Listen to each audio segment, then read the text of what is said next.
Hello my YouTube family.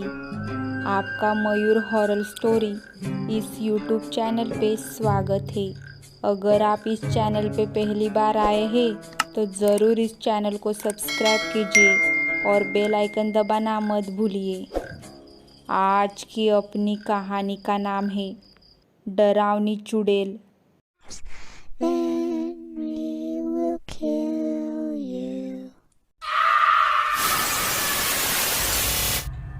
आस्था और निशा एक दूसरे के बहुत अच्छे दोस्त थे। वो दोनों गोवा में जॉब करती थी। वो दोनों कोकण के जनावली गांव में रहती थी, लेकिन गांव गोवा से दूर था, इसलिए गोवा से हर रोज़ अपने गांव में जाना उनके लिए मुश्किल था। इसलिए वो गर्ल्स हॉस्टल में रहती थी।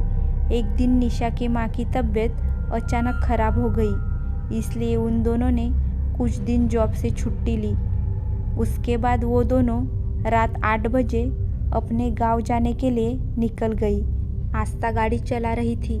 वो दोनों बड़े मज़े से सफ़र कर रहे थे। उसके बाद निशा ने कहा, आस्था, क्या तुमने अपनी माँ से कहा था हम आने वाले हैं? आस्था ने कहा, मैंने नहीं बताया है क्योंकि मुझे माँ पापा को सरप्राइज़ देना है। ऐसी ही बातें करते करते वो दोनों आगे बढ़ रहे थे। थोड़ी देर बाद वो मालवन में आ गए। वहाँ पर आस्था ने गाड़ी रोक दी। वो देखकर निशा ने कहा, क्या हुआ? तुमने अचानक गाड़ी क्यों रोकी? आस्था ने कहा, मैं ड्राइविंग करते करते थक गई हूँ, इसलिए थोड़ा टाइम आराम करना है। अभी निशा कुछ सोचने ही वाली थी, तभी उनको सामने अचानक एक घर दिखाई दिया। उस घर की हालत थोड़ी खराब थी। उस घर को देखकर निशा ने कहा, सुनो आस्था, क्या हम थोड़ी देर उस घर में बिता सकते हैं क्या, जो टूटा फूटा लग रहा है? आस्था ने कहा, नहीं, तुम पागल हो गई हो क्या? ज़रा उस घर को देखो ना, कितना भयानक लग रहा है। निशा ने कहा, तो क्या हुआ?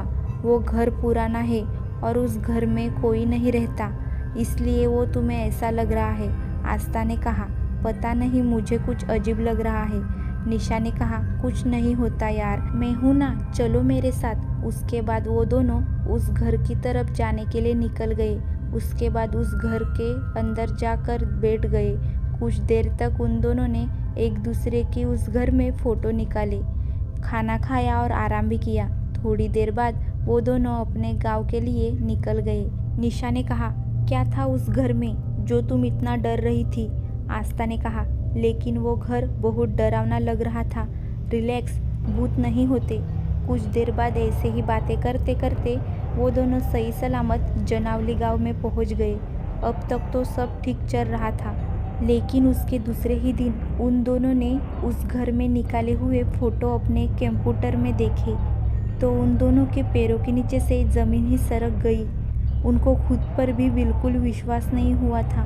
उन्होंने उन फोटो में कुछ ऐसा देख लिया जिसे देखकर वो बहुत डर गई थी। उन दोनों ने उस घर में जितनी भी फ़ोटो खींची थी, उन फोटो में एक डरावनी औरत उनके पीछे खड़ी हुई दिख रही थी।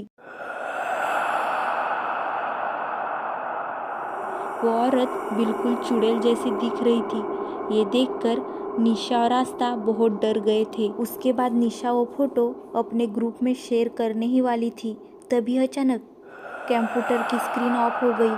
उसके बाद निशा ने फिर से कंप्यूटर ऑन किया, लेकिन उस घर में खींचे हुए फोटो उस कंप्यूटर से गायब हो चुके थे।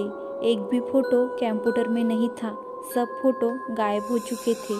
उस हादसे के बाद निशा और आस्था को बहुत ज़्यादा बुखार आ गया था। उन दोनों की तबीयत बहुत ख़राब हो गई थी। दोस्तों, अगर आपको ये कहानी पसंद आई तो ज़रूर इस चैनल को सब्सक्राइब कीजिए और बेल आइकन दबाना मत भूलिए।